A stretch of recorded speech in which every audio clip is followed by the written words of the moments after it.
Mr. Leisman's got CPI numbers. Mr. Leisman. Thank you, Andrew. Yeah, 0.4 on the headline, 0.2 ex food and energy.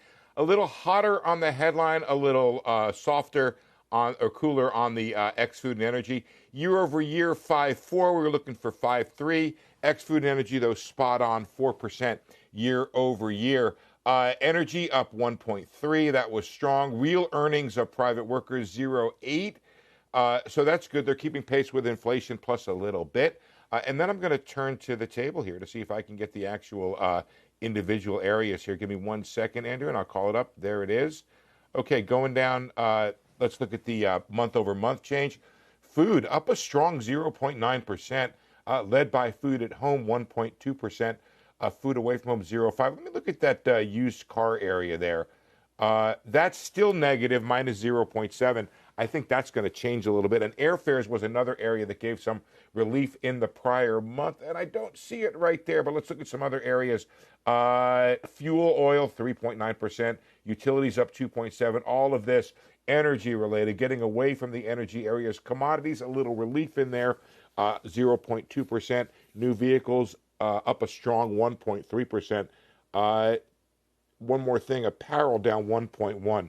So a little bit of a mixed bag here on the non-food and energy stuff, but the food and energy stuff up big today, Andrew, and really pointing to this idea.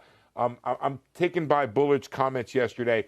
Takes two to tango. That, yeah, we have had supply-side shocks, but the question as to whether or not the Federal Reserve and fiscal policy overly accommodated the ability to spend on those supply-side shocks. Right. I think that's a big story. And what you see when you look at the probabilities down the road, Andrew, very quickly, is the probabilities of rate hikes are coming closer.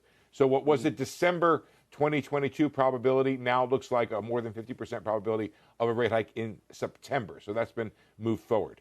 Hey, Steve, just to tie this back to the conversation we're having with Barry Sternlicht, he said that right now he could charge basically whatever he wants for a room. Unbelievable. And it gets filled.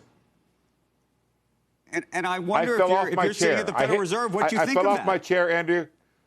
I hit my head when I heard that. That is quite remarkable. Look, one of the ways, and Barry knows this better than anybody because he lives it, and I know it theoretically, one of the ways that you stop inflation or that it caps is that you meet price resistance, that there's a given elasticity for pricing.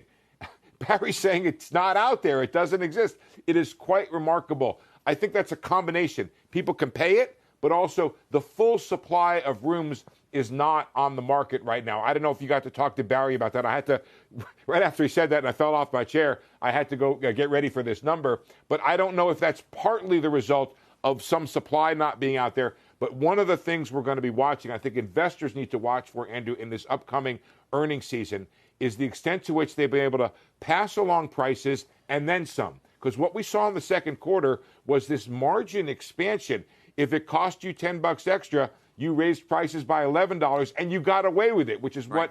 What Barry's talking about right there. And so now the question is, have they met that resistance? Because that's one of the things the Fed and economists think is going to happen. You meet a certain resistance and that stops the prices from rising. If he's not meeting resistance, that means inflation has a process that has a ways to go. Steve, I don't think the resistance level has been met just yet, but we appreciate your perspective on all of this. No.